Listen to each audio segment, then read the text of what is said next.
That's all trip இது ஒரு auto மற்றும் கேப் புக்கிங் ஆப். சின்ன டவுன்களுக்கு விசேஷம், கோயில், குளம்னு டூர் போறவங்க ஆட்டோ கேப் கிடைக்காம ரொம்ப கஷ்டப்படுவாங்க. அவங்களுக்கு இந்த ஆப் ரொம்ப பிரயோஜனமா இருக்கும். கீழே டிஸ்கிரிப்ஷன்ல இருக்க லிங்கை கிளிக் பண்ணி தட்ஸ் ஆல் ட்ரிப்பை டவுன்லோட் பண்ணிக்கோங்க. தென்காசி மாவட்டம் புளியங்குடி அருகே தனியார் பள்ளி வளாகத்திற்குள் சொகுசு கார் மோதி சிறுமி உயிரிழந்த நிலையில் அவரது உறவினர்கள் தொடர் சாலை மறியல் போராட்டத்தில் ஈடுபட்டுள்ளனர். இது தொடர்பான முழுமையான விவரங்களோடு எமது செய்தியாளர் ராஜன் இணைகிறார். ராஜன், வணக்கம். விவரங்கள் என்ன?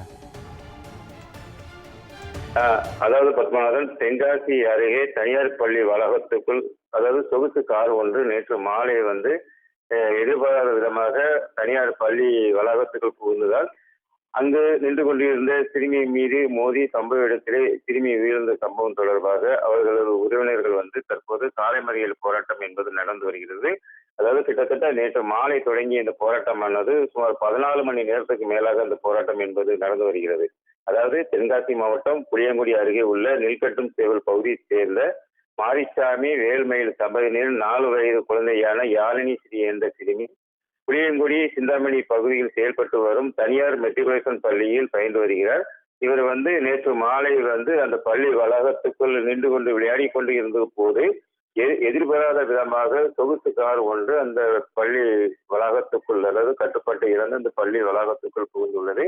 இந்த சம்பவத்தில் அங்கு நின்று கொண்டிருந்த யாழினி ஸ்ரீ மேல் மோதி அந்த சிறுமி சம்பவ இடத்திலே உயிரிழந்துள்ளார்.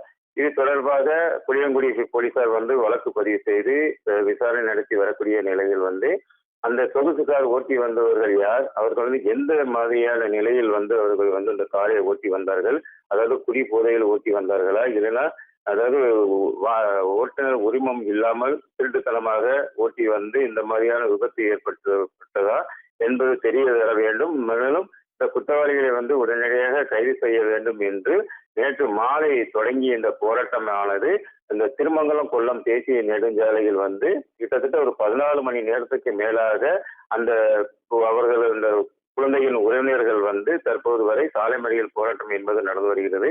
இதனால் திருமங்கலம் கொல்லம் தேசிய நெடுஞ்சாலை கடுமையான போக்குவரத்து நெரிசல் ஏற்பட்டு தற்போது சுமார் 10 கிலோமீட்டர் சுற்றி அந்த வாகனங்களை போலீசார் திருப்பி அனுப்பி அந்த பகுதியை வாகன நெரிசல் இல்லாத அளவுக்கு தற்போது அதை அந்த போக்குவரத்து சீர் செய்து வருகின்றன. தற்போது இவர்களது போராட்டம் என்பது தொடர்ந்து நடந்து வருகிறது.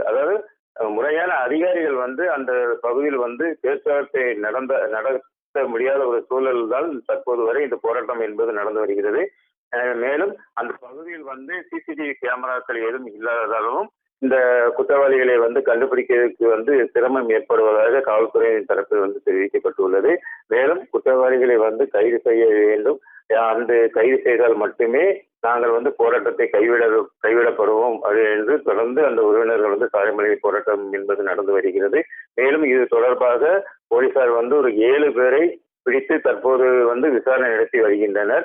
மேலும் இந்த போராட்டம் என்பது அவர்கள் முழுமையாக அந்த குற்றவாளிகளை அந்த கார் ஓட்டி வந்தவர்கள் யார் என்பது தெரிய வர வேண்டும். அவர்களை கைது செய்ய வேண்டும்.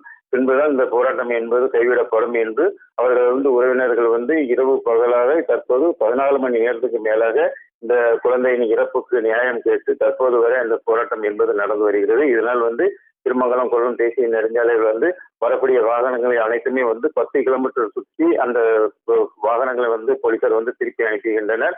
மேலும் அந்த புளியங்குடி பகுதியில் தொடர்ந்து போராட்டம் என்பது நடந்து வருவதால் ஒரு பதட்டமான சூழலை நிலவி வருகிறது. மேலும் இந்த தேர்தல் விதிமுறைகளில் இருப்பதால் அதிகாரிகள் யாரும் சரிவர அந்த பகுதியில் முழுமையாக பேச்சுவார்த்தைக்கு வராத ஒரு சூழலும் தற்போது நிலவி வருகிறது. இதனால் இந்த புளியங்குடி பகுதியில் போக்குவரத்து பாதிப்பும் ஏற்பட்டுள்ளது. தொடர்ந்து அந்த சிறுமியின் உறவினர்கள் போராட்டம் என்பது தொடர்ந்து நடந்து வருகிறது. பத்மநாதன், காட்சியோடு முழுமையான விவரங்களுக்கு நன்றி ராஜன்.